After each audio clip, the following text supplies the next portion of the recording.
Correlational and differential research strategies are very common because they are convenient and often the only practical way to ethically study human attitudes, perceptions, behaviors, and experiences.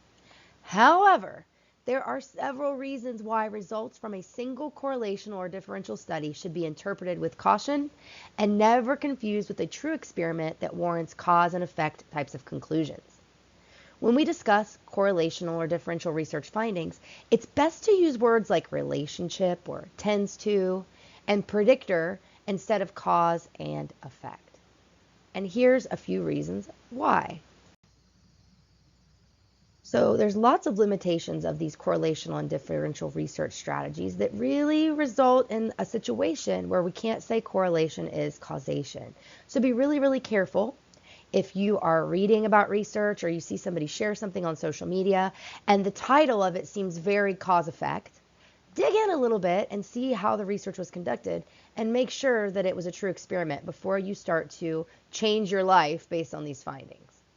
And here's a few examples of these limitations, and we're going to get into each separately, but there's confusion about which variable is the independent or dependent variable. You can have restriction of range that can really bias your results. You can have outliers that can also really mess up the clarity and the accuracy of your results.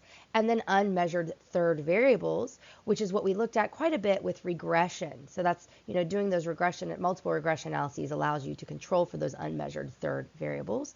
There's also partial correlations, which is another analysis that can be used to parse out the relationship between two variables while controlling for another variable.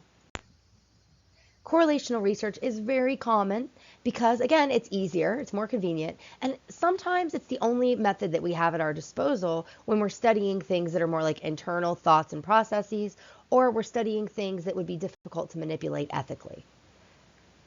Correlational research can get better, though, if you're aggregating correlation coefficients in a meta-analysis. So that's where you take a bunch of different correlational studies that ran similar types of tests and had similar types of data, and then you combine them all into one big granddaddy analysis to see if across all these studies, those correlations are strong and positive, and if they hold up or if they're negative or what they look like. Also, correlational research can start to build more confidence in what's really going on in human nature if you see lots and lots of studies replicating the same types of results in different samples. So don't just throw out correlational research. It's really important and it can help us get to the bottom of a lot of things. But remember, correlational research can only tell us if things are related, but not necessarily how or why they are related. So now let's dig into a little bit more details about the common reasons why correlation is not causation. So we have independent and dependent variable confusion, right? Because we're not manipulating the independent variable in this research, we aren't 100% sure which variable came first, which one is the predictor, which one is the criterion. So it can be unclear which one is the independent variable and which one is the dependent variable. So the direction of causality or the direction of the relationship is really unclear. We don't know which came first. So for example, if we look at the relationship between overtime hours and marital satisfaction, let's say it's strong and positive. Well, does that mean that people who work more tend to be more satisfied with their marriage, right? Maybe they're making more money, they're able to do more things, but they have less time, so that's weird. Or it could be the other way around, right? Maybe people who aren't very satisfied with their marriage tend to work more hours, right? So maybe there's a negative relationship there, and it's because people who are less satisfied, they have less satisfaction, want to work more, they want to be at work more. It's hard to know which direction that relationship is. Now, if you did an experiment and you manipulated how much time people were working, and maybe you measured people's marital satisfaction before and after that, and then randomly assigned people to different conditions of overtime hours, now we're on to something more cause-effect.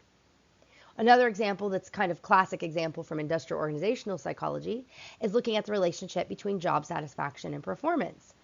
There's a really strong positive relationship there. So is it that people who are more satisfied with their jobs tend to perform better and people who are less satisfied with their jobs tend to perform worse? Or could it be that those who are better at their jobs like it more and those who are worse at their jobs tend to like it less? Right? It's hard to know the direction, again, because nothing was manipulated. And usually with correlational research, we're just looking at a single snapshot in time. We're not measuring people longitudinally. but you can measure people longitudinally and get kind of a better idea. So if you measured job satisfaction in April and then measured performance in August, you could make a better case that job satisfaction came first because you measured it first and it was related to future levels of performance. Now let's focus on restriction of range, which basically just means you're not capturing the full range of all possible values for your variable of interest. And remember, a sample is less variable than the population it's drawn from, because you're probably not going to capture those extremes from the population. As such, it's possible to obtain a sample that really doesn't represent the full range of possible scores for X and Y. When a correlation is computed from scores that do not represent the full range of possible values, that correlation can be really misleading. And if you're only looking at relationships in a limited range of scores, the correlation is going to be pushed closer to zero, and it's going to be weaker than you would observe if you had access to people representing the full range of the values for your variables of interest. Let me show you the impact of restriction of range with some real data here. So let's say that the selection committee for a nursing school wants to justify using anatomy and physiology grades as a selection criteria for nursing school applicants. So they need to make sure that A&P grades are a predictor of nurse performance. Here we have data for A&P grades. That's what those dots represent from the table that you see there. And we also have the number of stations passed and the objective structured clinical examination, the OSCE, for 19 nurses in training. So again, you can see those dots and confirm that they represent the A&P grade and percentage of passing stations on the OSCE from that data for each nurse trainee. Also notice that we do not have any nurses in training with low A&P, anatomy and physiology, scores. This is probably because they didn't make it into nursing school. So this is restriction of range, and this restriction of range is problematic because we have no data to help us examine how well students who did poorly in A&P do on the OSCE. And this may be the reason that we see such a weak negative correlation here in this data. So look what happens if we have data for 5 more nurses in training that had low anatomy and physiology scores. Now we can see a clear upward trend in the scatter, and just with the addition of those 5 data points, we go from a weak and negative correlation to a strong and positive correlation of 0.616. So you can see it's really important to capture the full spectrum, the full range of the variables that you're interested in looking at to see if there really is a relationship there. Now sometimes our variables can get way outside of the common range and we can have some outliers. And this happens when there's 1 or 2 extreme scores, and those extreme scores can drastically alter the correlation between 2 variables, especially when the sample is small. Just like if you think the mean and descriptive statistics can be biased by an outlier, well, so can correlations. When a correlation is computed from scores that have 1 or more extreme values or outliers, that correlation can be really misleading. So if you have any outliers in your data, the correlation will be pushed closer to 1 or -1. It'll look stronger, even if the majority of the data indicates a weak relationship. And this is especially true in small samples. So some simple ways to deal with outliers in research: you can remove the outlier and conduct the analysis. And for those of you who know about z-scores, an outlier is anything that has a z-score of 3 or greater or -3 or lower. So you can find those and then remove them and conduct the analysis. But what I like to recommend is conducting the analysis with and without the outliers and reporting both results, or reporting the results with all the data and noting that when the outliers were removed, the results were similar. It also helps to prevent this entirely by using Likert scales with fixed response options, so you're not going to get somebody who's way off the charts with their variables and their data. Here's an example of data looking at the number of siblings that people had and seeing if that's a predictor of the number of children that they had eventually. In this case, we know which one comes first, right? There's no IV-DV confusion because you're born and you have siblings first, and then later in life you have children. So that's kind of nice. But notice here we have a moderate positive relationship. The dots are pretty spread out, but we can see an upward trend there. Now we've got one outlier, someone with 10 siblings and then had 10 children. And this is a small data set. And in small data sets, the addition of one outlier can completely change the correlation coefficient and the interpretation of the results. So here we went from a correlation of 0.283 when we were just looking at this data here That was a moderate relationship. But now when we add that outlier, we have a strong correlation of 0.713. And that's just when we added someone with an extremely large number of siblings and children. So this is why it is always important to view your data in a scatter plot before trusting the correlation coefficient, especially in small samples. So remember, a significant correlation really only tells you that two variables are related, not which variables cause which, or even if there is a cause-effect relationship at all. So sometimes there's going to be that unmeasured third variable that's leading to that observed relationship, and there really truly is no cause-effect. So sometimes that observed correlation between those two variables of interest, x and y, is not due to a true relationship, but due to both variables being related to a third variable, or z. So a partial correlation or a multiple regression analysis can be used to examine the relationship between x and y while controlling for z being related to both x and y. And again, the choice of variables is based on past research findings. So for example, from the Reliability and Validity of Research Methods lecture back in the past, there is a strong correlation between ice cream sales and crime rate until you control for temperature.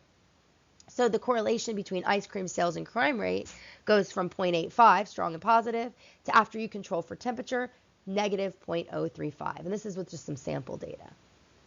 Consuming ice cream does not cause crime rates to increase, and committing a crime does not make people want ice cream. It's not like, oh, I committed a robbery, I really want some ice cream.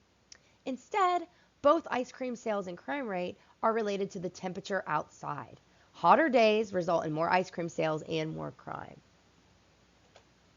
So another example, if there's a strong positive correlation between the proportion of water intake from bottled water and how healthy a child is, let's say it's 0.75, it's likely that that relationship only exists because people with higher incomes can afford more bottled water and are also likely to have more resources for healthy and less stressful living conditions for their kids. So you can't just go in and start giving kids bottled water and expect their health to improve. The only reason we saw that relationship in the real world was because bottled water is related to other things that predict health. So correlational research is more valid when you're able to anticipate which z variables are related to your variables of interest, your x and y based on past research, then measure those z variables and use partial correlations or multiple regression to control for them in the analysis. So here's a cute little comic, right? So correlation is not causation.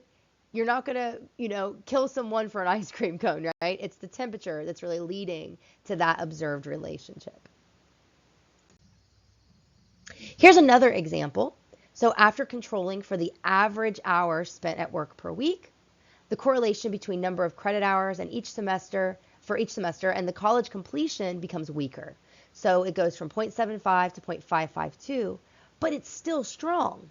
So in this example, part of the reason for the observed relationship between number of credit hours and college completion is that both number of credit hours and college completion are related to the average hours spent at work.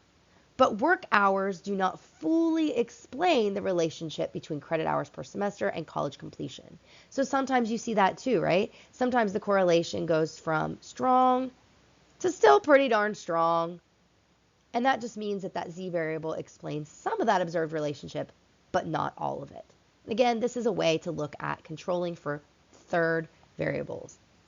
And if you measure it, it's no longer a threat because you can statistically control for it.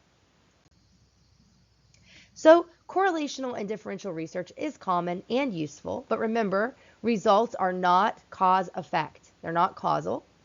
And you can have more confidence in your results by doing a really thorough literature review of past theory and research related to your variables of interest to support calling a non-manipulated variable a quasi-independent variable, and to be confident that the other variable, your dependent variable or your criterion, actually does depend on the quasi-independent variable and not the other way around. Doing a thorough literature review to determine which other variables to measure and control for in the statistical analysis is also a great way to remove some of the problems of correlation analysis. It's also important to have a sample that represents the full range of values for your x and y variables to prevent restriction of range, and then make sure that you clean your data to remove outliers and report your results with and without. This is good for you if you're doing your own research, but also allows you to be a more critical consumer of other people's research. And when you're looking at correlational research, think about what other variables should they have measured and controlled for? Did they look at the picture of their data? Did they provide a picture of their data and actually look to see if there were outliers or restriction of range before running these analyses? All right, so this concludes all my statistical lectures for you for this week, and I hope that you can make a lot more sense of correlation not being causation and just be more cautious moving forward.